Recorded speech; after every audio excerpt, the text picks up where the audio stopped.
Está con ustedes Diego Fernando García Ochoa.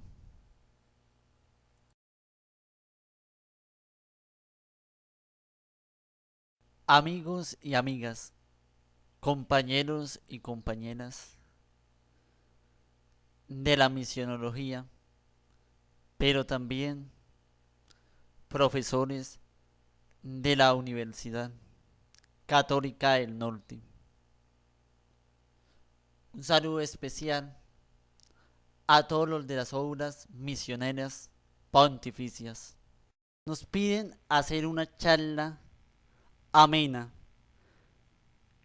¿Para quiénes? Para unos misioneros principiantes sobre misiografía, teniendo en cuenta los retos que plantea hoy la misión.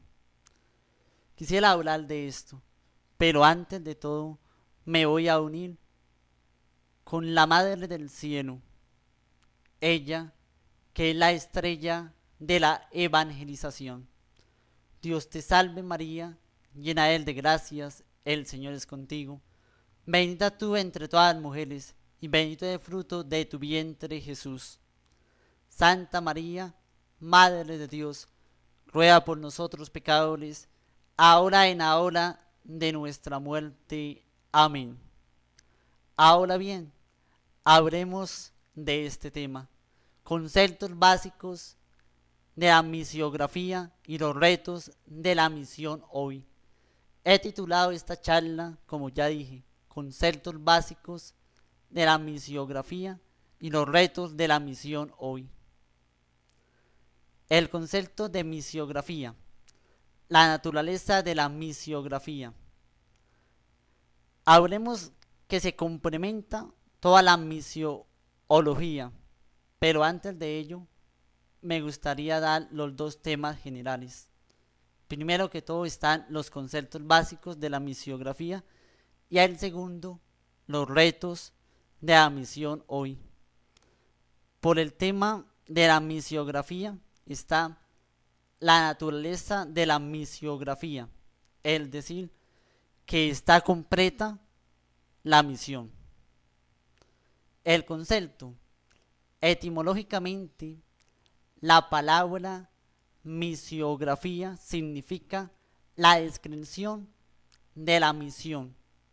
Es por esta razón por lo que muchos autores hasta hace poco tiempo hablaban de misiología descriptiva, es decir, una misión que describía algunas cosas como la geografía y también la estadística en este lugar, en lugar de usar el término misiografía.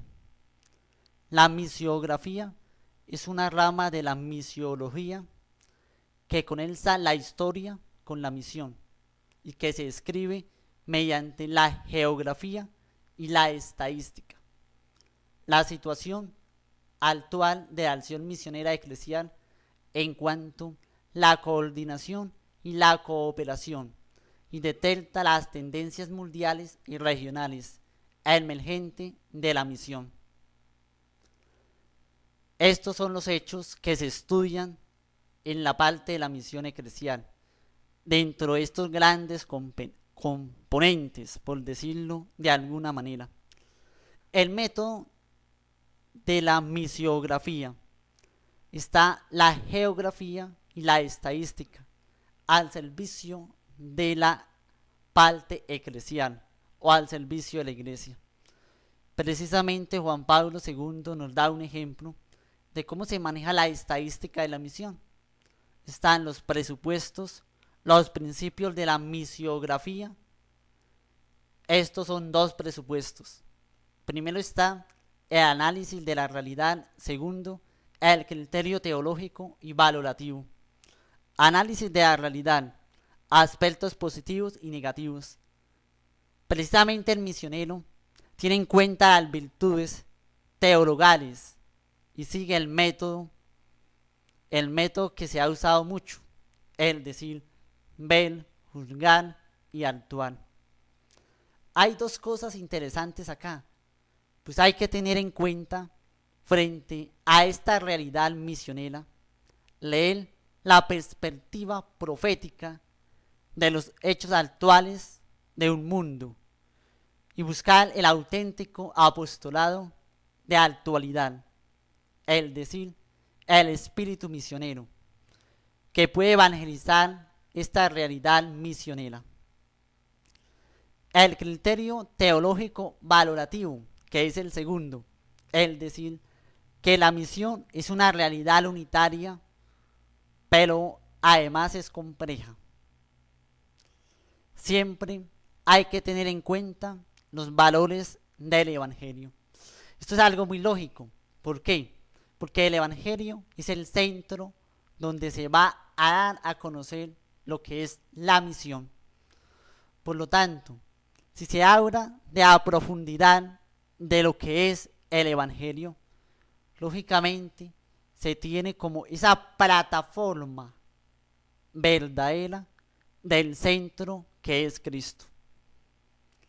El dinamismo en la iglesia. La iglesia mantiene un movimiento único. Este movimiento tiene una trascendencia bastante fuerte. Ahora bien, magisterio y tradición de la iglesia auténtico. El decir, yo no puedo decir lo que a mí se me ocurra. Tengo que estar en la unidad de la iglesia. Tengo que pensar con la misma solidez, doctrina sólida de la iglesia. Entonces puede uno parar a dar opinión propia, a no ser que se diga que es una opinión. Ahora los nuevos medios. Hay diferentes nuevos medios en la actualidad. Hay medios de prensa. La prensa católica verdaderamente es poca. Está el internet, está la radio, está la televisión. Medios para poder evangelizar. Pero hay que tener cuidado con los errores al usar estos medios. La nueva evangelización. Este tema de la nueva evangelización lo voy a hablar un poquito más adelante. Ahora, la fidelidad al espíritu del evangelio en la pastoral. Nosotros tenemos que hacer todo conforme a las enseñanzas del evangelio. Todo lo que nos enseña Cristo hay que hacerlo. No hay que hacer lo que a nosotros nos plazca. Ahora bien, la experiencia teológica. Esta experiencia, poca o mucha, todo cristiano la tiene. Hay una experiencia de ese conocimiento de Dios, de ese conocimiento que está en el interior. Dios habla, pero también se debe aprender a través del estudio esa acción teológica. La conciencia eclesial, sentir, vivir y pensar al estilo de la iglesia. La lectura teológica es supremamente importante que se den más o menos como unos caminos de lectura espiritual, porque lo que se va a enseñar es a Cristo, lo que se va a dar es a Él mismo. Por lo tanto, el cristiano necesita caminar bien en la presencia de ese Cristo. Ahora se necesita como una estructura, como una forma de jerarquía para que las cosas funcionen. En ellas está la Iglesia Universal.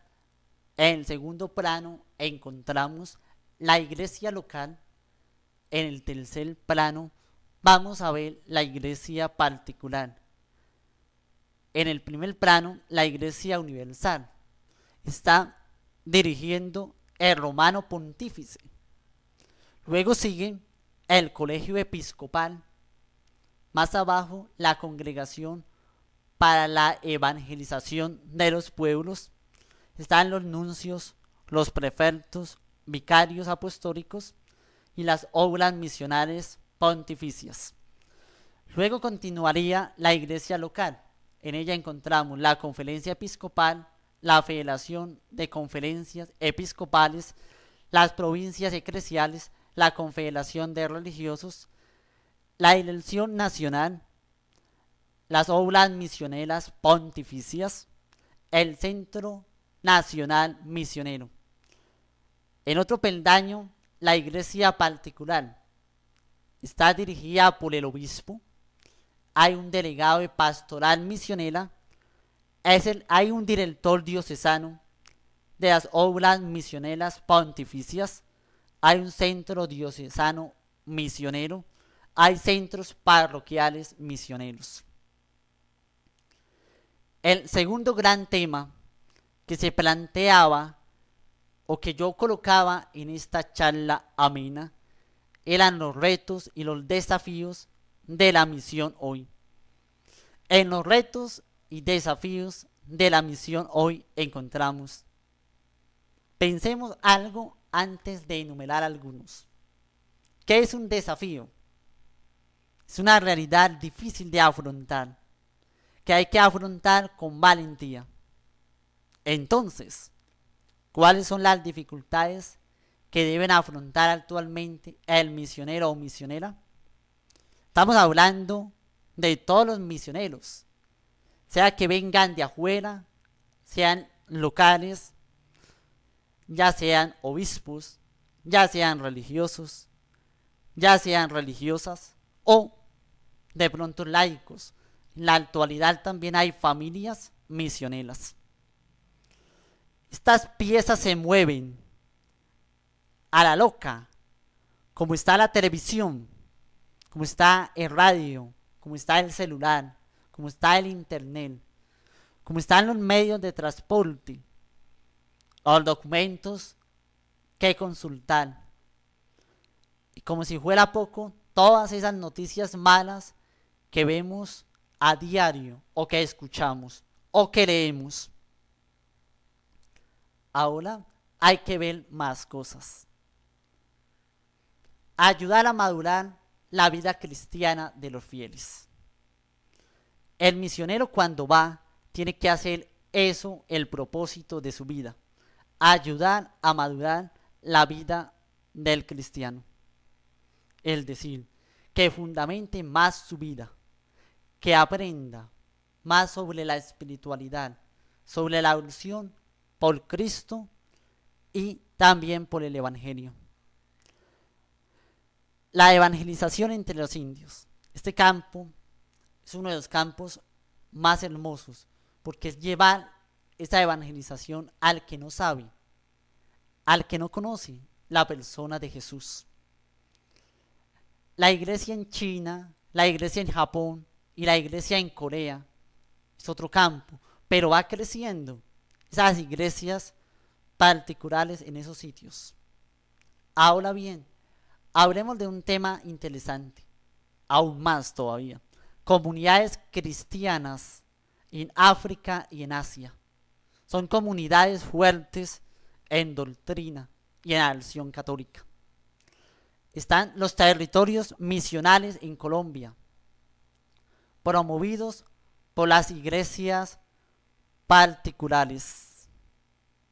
Es impresionante saber y entender cómo las iglesias particulares en Colombia están siendo muy bien promovidas en los territorios para la evangelización, para dar a conocer a Cristo a través de ese gran testimonio que es precisamente la persona de Jesús. Bien, los seminarios e institutos misioneros en América Latina. El primer seminario que podemos ver, que podemos entender es el seminario para formar sacerdotes. Pero también podemos ir aún más allá en la historia, o más bien retroceder en la historia. El primer seminario para formar sacerdotes de la iglesia neotestamentaria lo organizó el mismo Jesucristo, con los 72 y además con los 12 que estaba formando apóstoles. Primero discípulos para luego formar apóstoles, o para que ellos luego llegaran a ser apóstoles. El mismo Jesucristo designó a 12 para que le acompañaran, para enviarlos a predicar con poder. Hay además en América Latina seminarios mayores, menores, de las principales órdenes o institutos misioneros colombianos. En Colombia están las órdenes mendicantes, al saber, están los franciscanos, la orden de predicadores, los carmelitas y los agustinos. Ahí hay una orden clerical que es muy conocida. Hablo de la Compañía de Jesús, más conocidos como los jesuitas. Está la orden monástica, los benedictinos. También están en Colombia los cartujos y otras órdenes monásticas. Congregaciones de la misión e institutos misioneros de diferente índole, tanto de religiosos como institutos laicales que existen en Colombia. Entre los religiosos encontramos redentoristas, lanzaristas, claretianos, de la Consolata, etc. Hay un desafío para el mundo de hoy, para la Iglesia Universal, y es la distribución mejor del clero. Es importante. Si en una iglesia particular no hay estructuras misioneras, es natural que se presenten problemas de distribución pastoral, porque los sacerdotes diocesanos no pueden ser destinados para servicios ajenos a las de su diócesis. Pero si ya está estructurado un servicio voluntario misionero temporal, el año del servicio misionero que llamamos, nadie puede reclamar arbitrariedades. Además, que ya se tenga una estructura bien colocada en todo el orden de la palabra. Ahora bien, en la misión al gentes va lo mejor del presbítero, pues se deben enviar sacerdotes escogidos entre los mejores, idóneos, debidamente preparados para el trabajo peculiar que les espera. Es decir, no se pueden enviar sacerdotes a otra parte por castigo o otra opción, sino a los mejores, a los más preparados. Porque la misión es un premio y deben ir los mejores. Es sencillamente eso. Entonces, el envío se va a entender como la exaltación de las virtudes. Es como una gran promoción. Es el gran reconocimiento de los valores. Cuando se tiene esa plataforma de reconocimiento, todos van, o los que el obispo llame para ir a la misión, van con alegría, porque es la tarea primordial de la iglesia. Ahora bien, la importancia de la vida espiritual. La tendencia espiritual en la obra de la evangelización. Hay que descubrir el valor del silencio y de la contemplación. Los misioneros tienen que estar primero en la contemplación, ir siempre hacia adentro, para luego ir hacia afuera. No se puede predicar a Cristo si no se tiene una intimidad primero con el Maestro. La espiritualidad resuena en el corazón humano, en esos hilos del amor que fecundan lo más profundo de la persona. Esa contemplación, como diría el patrono secular: él me mira, yo le miro.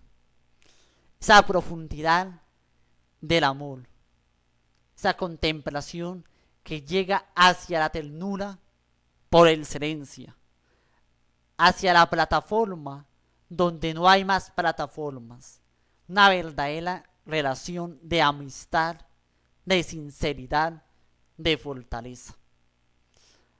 Hablamos además de esto, de la comunión y de la importancia entre las iglesias. Las iglesias locales han tomado conciencia de su responsabilidad misionera. Por lo tanto, ya son los mismos misioneros nativos los que empiezan a predicar ahí mismo. Antes venían de otra parte, es más, se exageraba aún más. Venían misioneros de otro continente a evangelizarnos. Y pasaba algo curioso: a ellos se les creía más, quizás porque no se les veía tanto, porque entre nosotros los católicos, cuando se ve mucho a una persona, se le empieza a ver con centro y con mucho recelo, poniéndole pelos y cosas demás. Pero cuando vienen de otra parte a darnos charlas, a darnos conferencias, como que abrimos la mente y el corazón para recibir lo que tienen para enseñarnos. Es impresionante.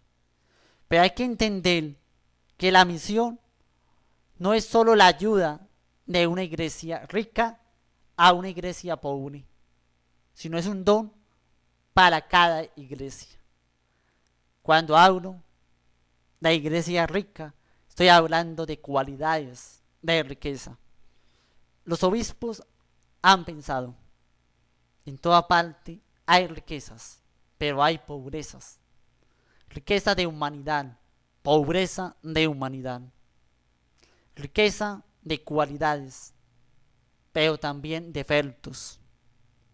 Cosas maravillosas en nuestras diócesis, o también en los institutos, comunidades o órdenes.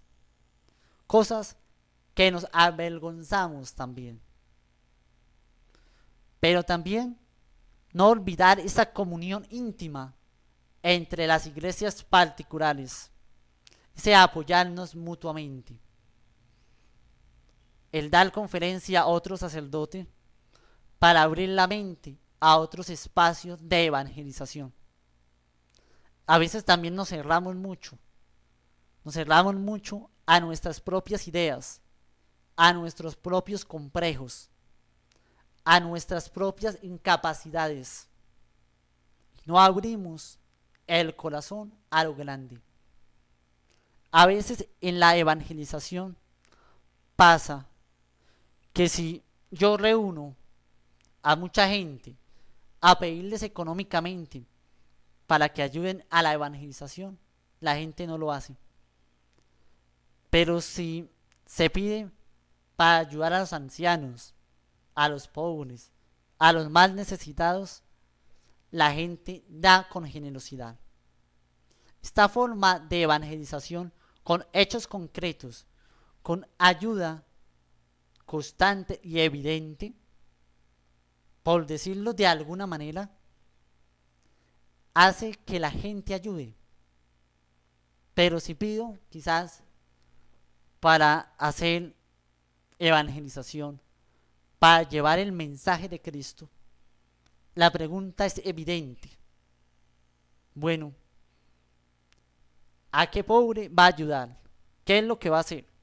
Uno contesta: voy a llevar el evangelio, voy a llevar la buena noticia.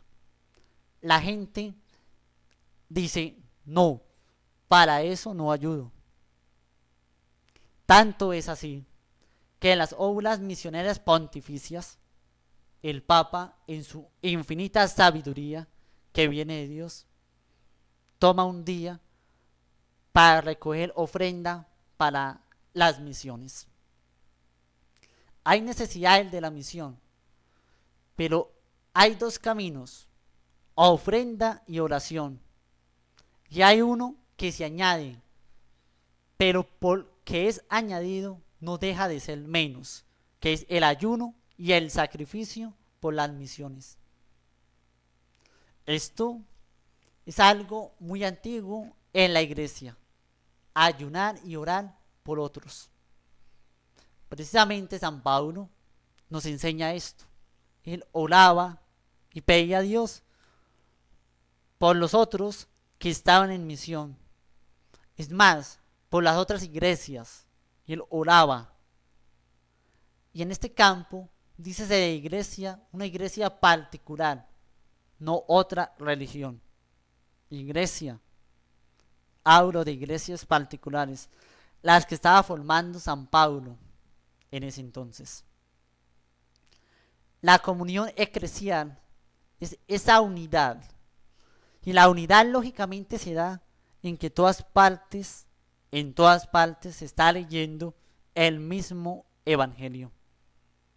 Por lo tanto, se da una unidad que no se rompe, una unidad única. Esa comunión, esa unión común entre las iglesias. Es más, hay también ayudas de otras partes a una iglesia particular en muchas cosas.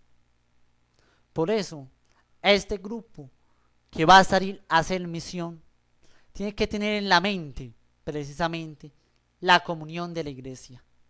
Tiene que tener en la mente bien puesta esa estructura única eclesial para abrir el alma, para abrir el corazón a las nociones del Espíritu, a esas nociones que Dios tiene para cada uno de nosotros.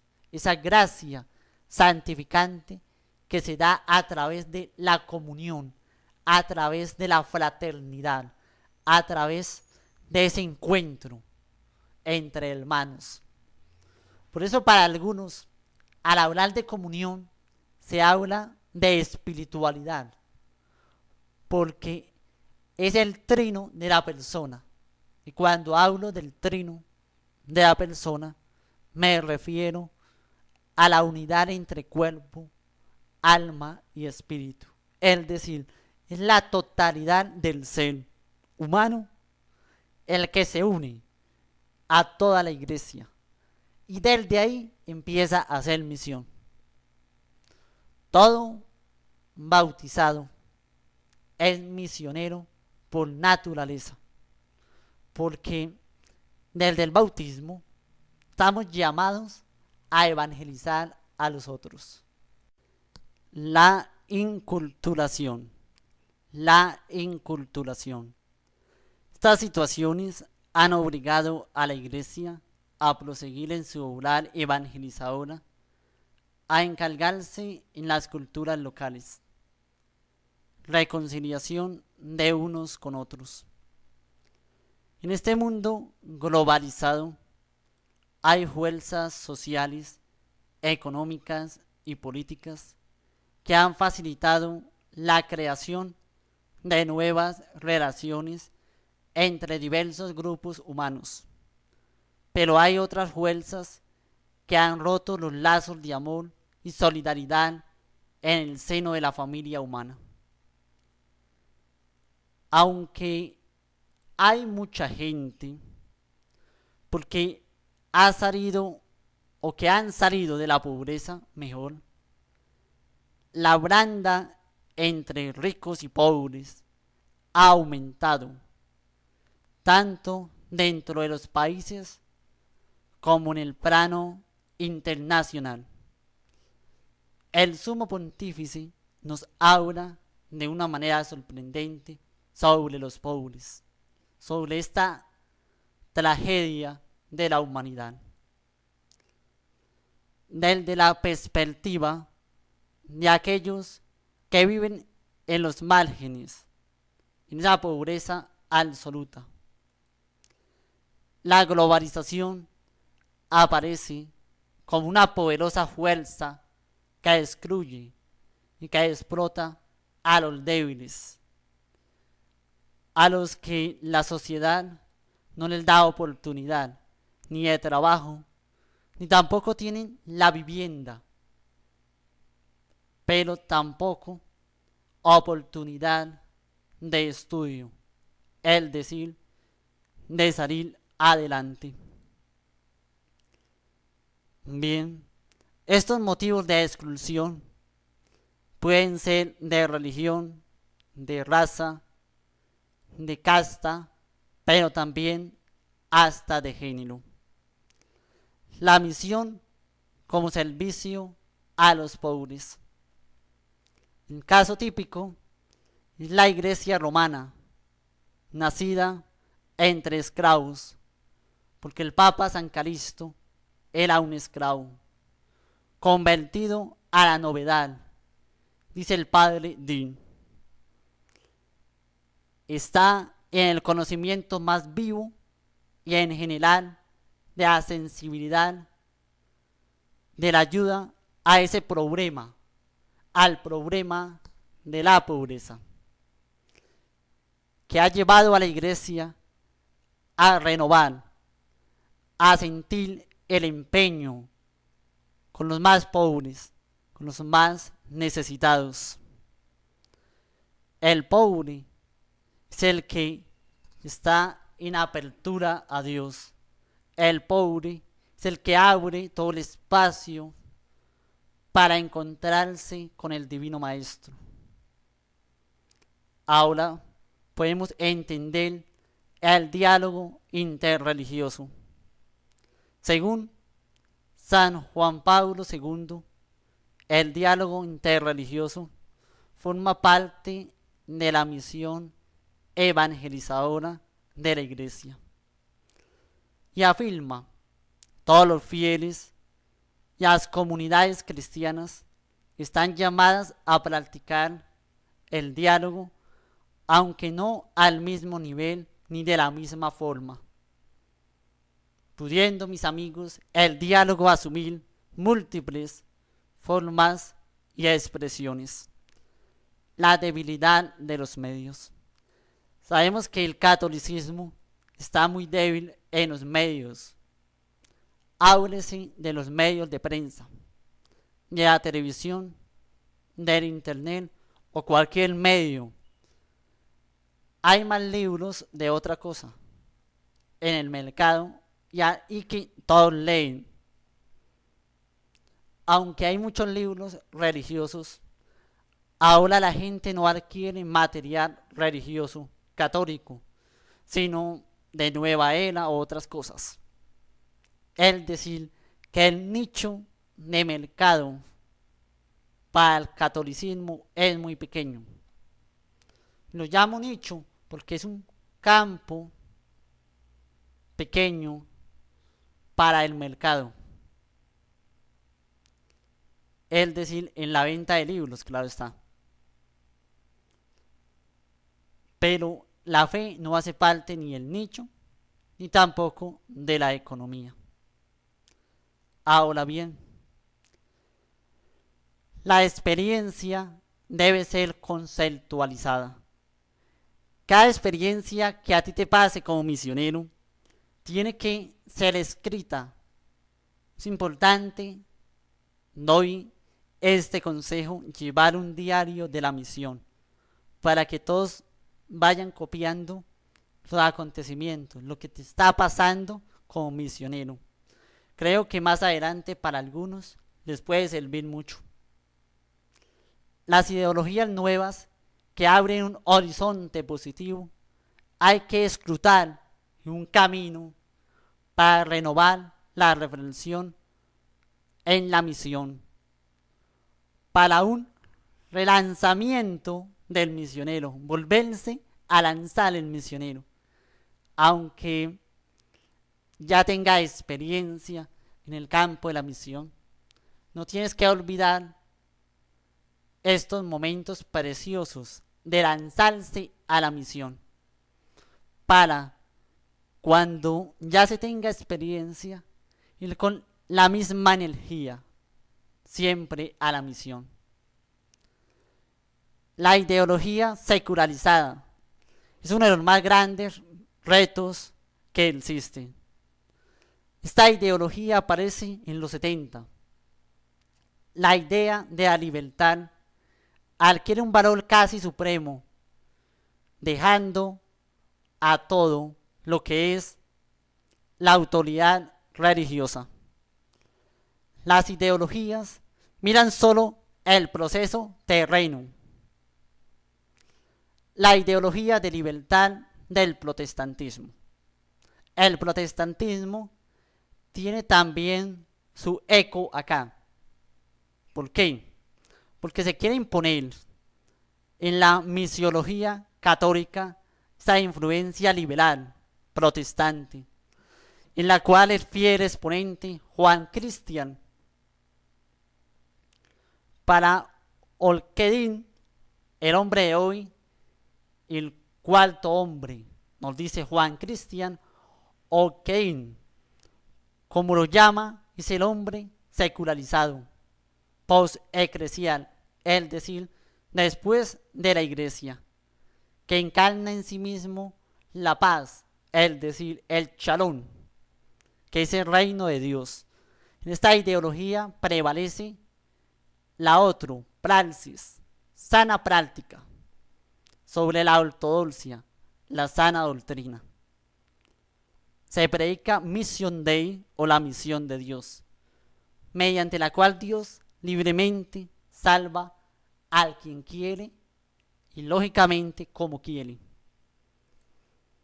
sin necesidad de estructuras eclesiales, es decir, una misión pero sin iglesia, y lógicamente sin misioneros. Esta tendencia que no hay que hablar de implantar la iglesia como un fin de la misión. El significado soteriológico a la luz de Cristo. Algunos encuentran verdadera revelación en las otras religiones.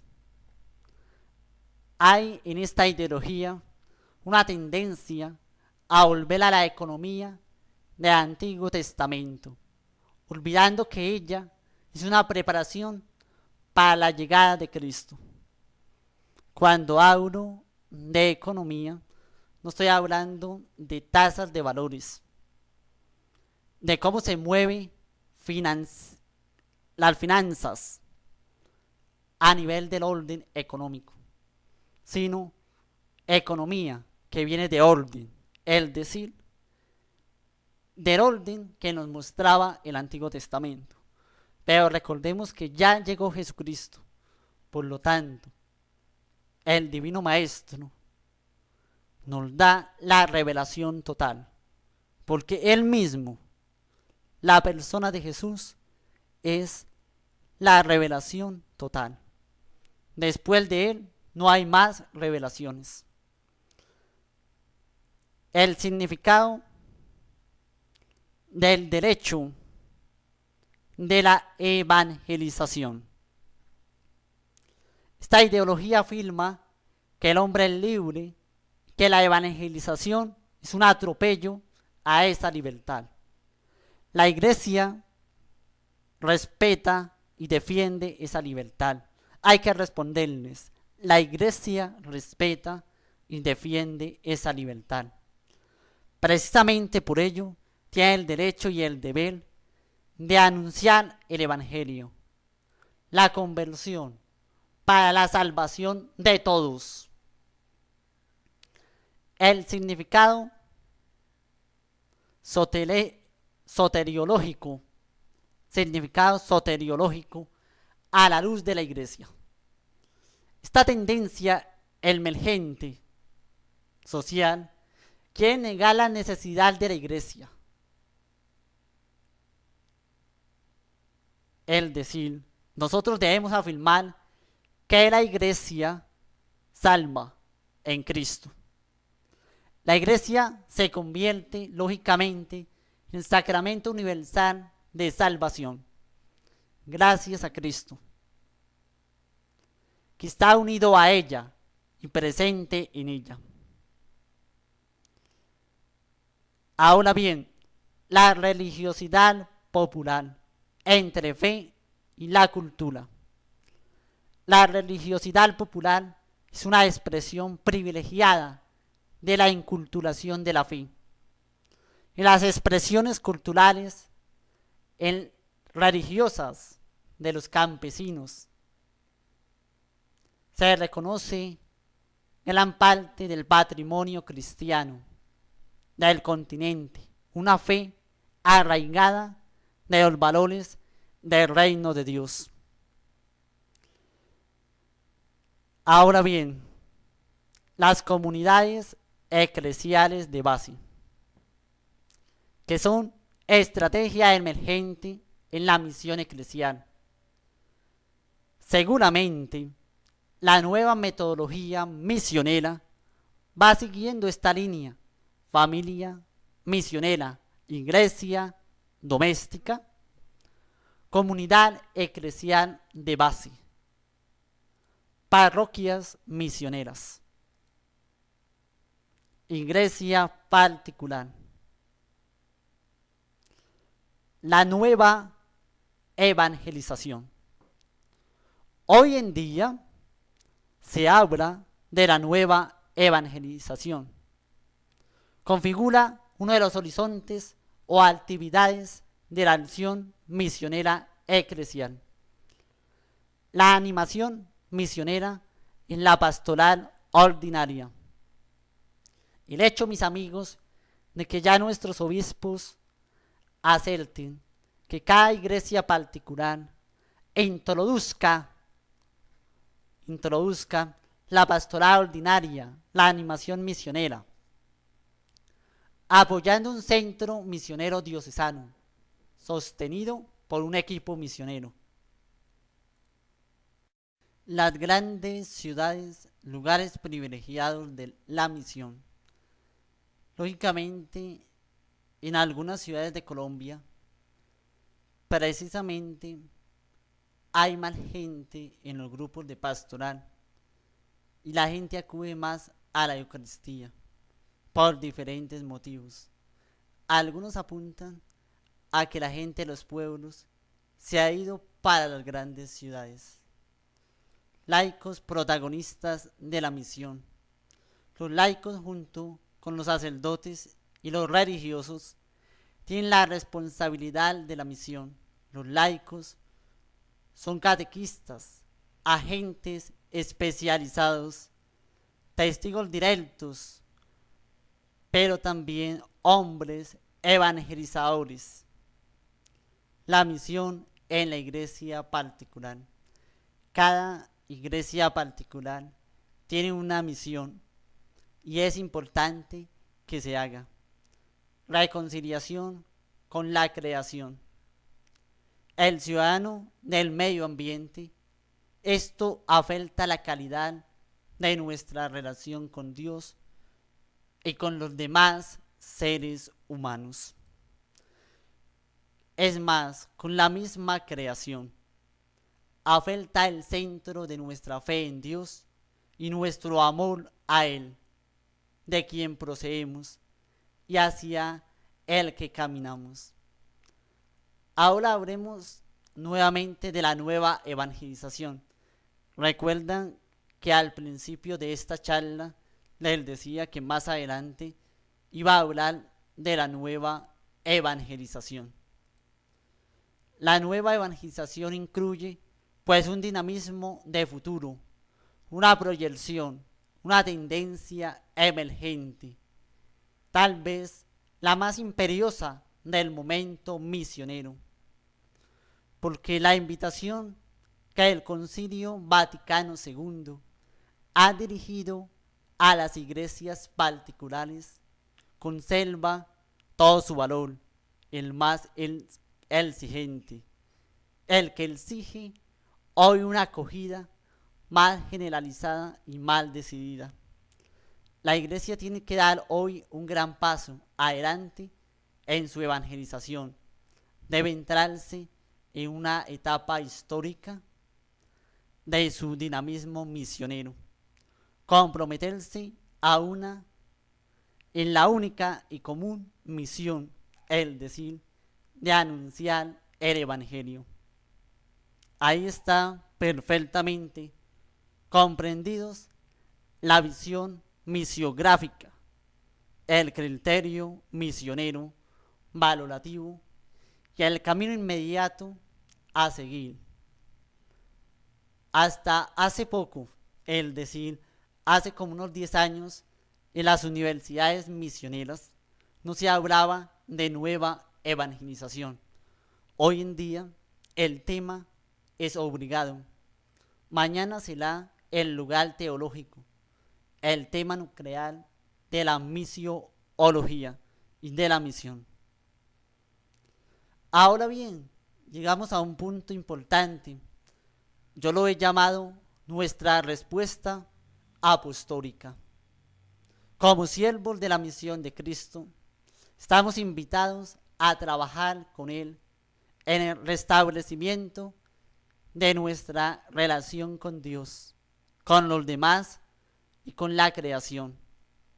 El Santo Padre nos recordaba: nuestro mundo es el lugar de una batalla entre el bien y el mal, por lo que nos ponemos nuevamente ante el Señor en la meditación de dos banderas. Hay fuerzas negativas poderosas en el mundo, pero también somos conscientes de la presencia de Dios en él, inspirando a personas de todas las culturas y religiones a promover la reconciliación y la paz. El mundo en que trabajamos es a la vez realidad de pecado y de gracia. Ahora bien, esta charla amena, titulada Conceptos básicos de la misiografía y los retos de la misión hoy, está dividida en dos bases fundamentales.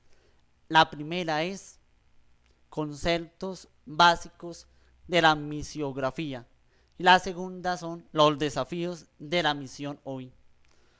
Por la parte de los conceptos básicos de la misiografía, he podido hablar de la naturaleza de la misiografía, es decir, la completa misión o la acción de totalmente encontrar lo que es la misiología, el concepto que es la unión entre la misión, pero también la geografía, y dentro de esa geografía también encontramos la estadística.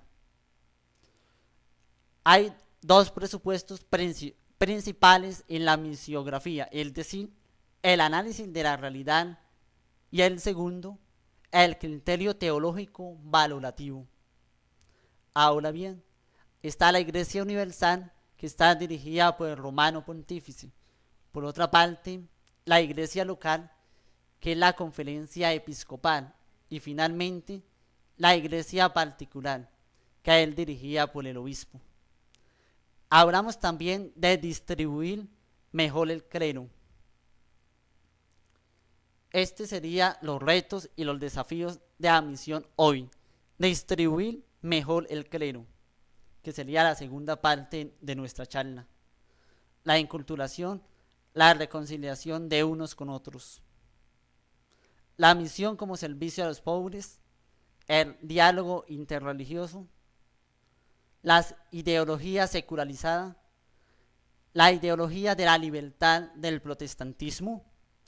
Hablamos también del significado soteriológico a la luz de Cristo. Algunos encuentran verdadera revelación en otras religiones. Comentaba también el significado soteriológico a la luz de la Iglesia, el derecho y el deber de la evangelización. Hablaba y fundamentaba muy bien la religiosidad popular entre fe y cultura. Tenía en cuenta las comunidades eclesiales de base, la nueva evangelización, la animación misionera en la pastoral ordinaria, la reconciliación con la creación, la nueva evangelización, que es un punto clave de lo que habla la misión, y finalmente hablaba de nuestra respuesta apostólica. Recordemos que la charla que estoy terminando se llama Conceptos básicos de misiografía y los retos de la misión hoy. Sus grandes temas son dos. El primero, conceptos básicos de misiografía, y finalmente el segundo tema, los retos de la misión hoy. Espero que estos retos les sirvan para abrir los ojos y a entender mejor la misión en la iglesia y amar más la persona de Jesucristo. Termino uniéndome a la Santísima Trinidad. Gloria al Padre, al Hijo y al Espíritu Santo, como era en el principio, ahora y siempre, por los siglos de los siglos. Amén.